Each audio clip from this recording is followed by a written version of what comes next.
शहबाज शरीफ को एतमाद का वोट लेने का कहा जाएगा। सूबाई असम्बलियों की तहलील के बाद इम्कान है कि तहरीक इंसाफ सदर आरिफ अलवी के जरिए वज़ीर-ए-आज़म शहबाज शरीफ को कौमी असम्बली से एतमाद का वोट लेने का कहेंगे।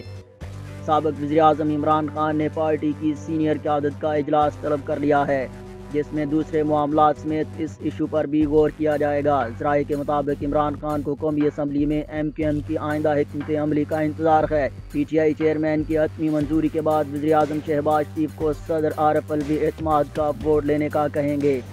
ज़राए ने कहा है कि गवर्नर पंजाब आज किसी भी वक्त असम्बली तोड़ने की एडवाइस पर दस्तखत कर देंगे। वज़ीर आला पंजाब ने जुमेरात की रात 10:10 पर असम्बली तोड़ने की समरी भिजवाई थी। वज़ीर आला की समरी का 48 घंटे का आईनी वक्त आज रात 10:10 पर ख़त्म हो जाएगा। गवर्नर दस्तखत नहीं भी करते तो रात 10:11 पर पंजाब असम्बली आईनी तौर पर तहलील तस्वर होगी। ज़राए का ये भी कहना है कि इजलास में PTI क़यादत आज पंजाब और खैबर पख्तूनख्वा के लिए निगरान सेटअप से मुतल्लिक़ मुशावरत करेगी।